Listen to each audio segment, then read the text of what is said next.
السلام عليكم ورحمة الله. كيف دايرين؟ نتمنى ان شاء الله يلقاكم هذا الفيديو بخير وعلى خير.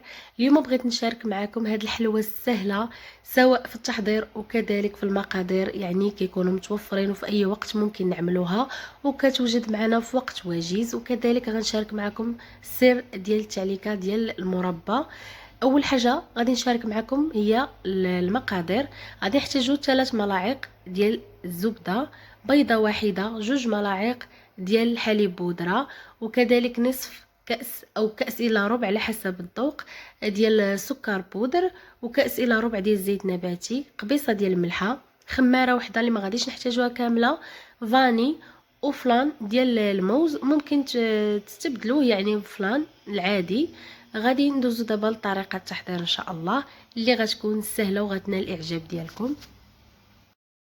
اول حاجه غادي ناخذ اناء او قصريه، غادي نوضعوا فيها 3 ملاعق ديال الزبده.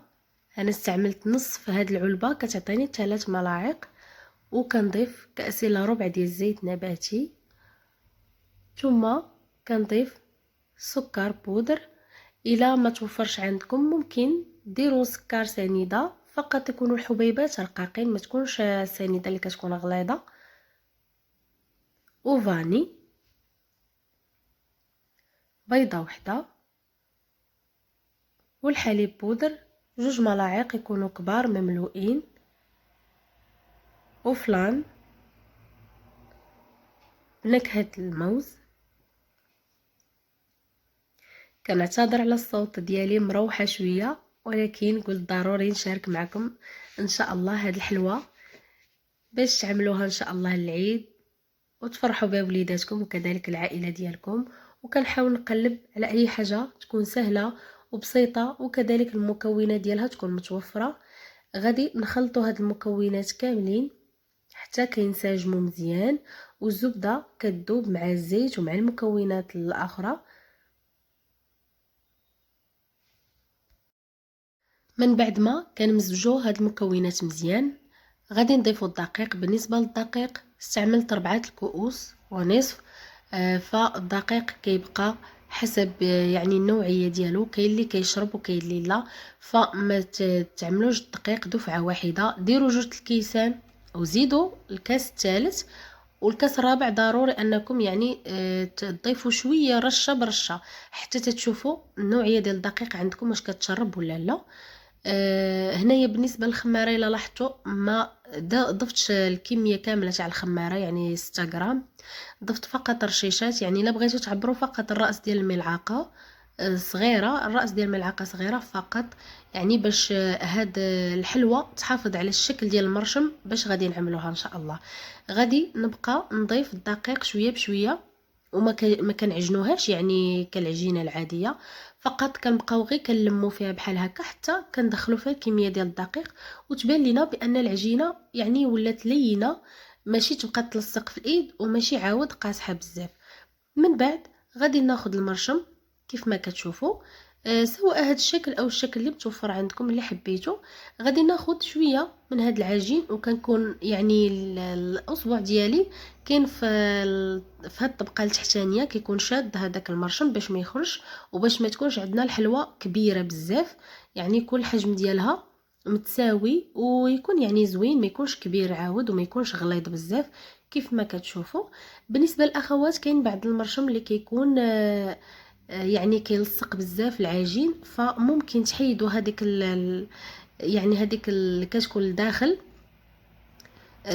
هذيك الاداه اللي كتكون لداخل تحيدوها وتلبسوا ليها لي باموس تكون نقيه، يعني ضروري انها تكون نقيه وما تكونش يعني مستعملينها، وتعملوها فيها وعاود تلبسوها لهذا الجزء الثاني ديال هذا المرشم.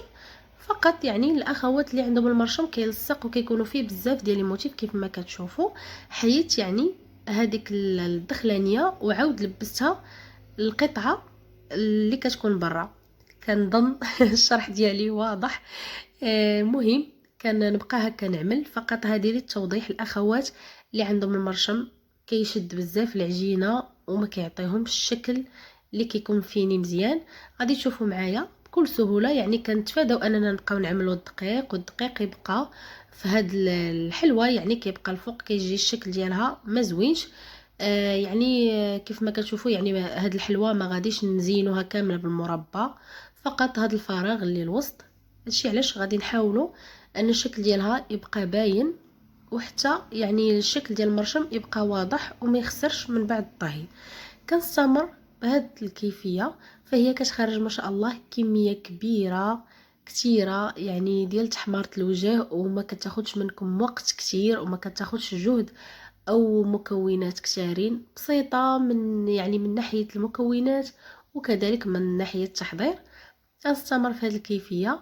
في هذا الاثناء كنكون مشعله الفران، من بعد ما كيسخن كنوضع هذا الطاوه في يعني في الرف الفوقاني، اولا كتحطوا شي حاجه فوق تحته، عاد كتدخلوا هاد الطاوه الفران باش ما كتحرقش وكطيب بلا ما تحرق. هنا من بعد ما كملت الكميه ديال العجين اللي عندي، كيف ما كتشوفوا الشكل ديال المرشم هو اللي عطانا في العجين.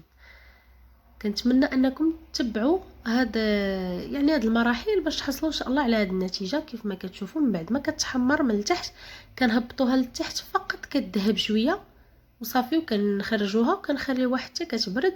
عاد كنبداو نزينوها بالمربى. بالنسبه للمربى كناخذ كاس ديال المربى اللي كيكون جاري، ماشي المربى اللي كيكون عاقد اللي كناكلو ديال الحلويات. كناخذ كاس ونص كاس ديال الماء وكاس ديال السكر بودر، لما توفرش ممكن سكر سنيده، وكنخليهم يطبخوا حتى كيغلاو مزيان لمده 10 دقائق. 2 دقائق الاولى كيبداو الغليان، ومن بعد كنقاس العافيه على مهل صافي. كنخليوه حتى كيدفى ومن بعد كنزينو به.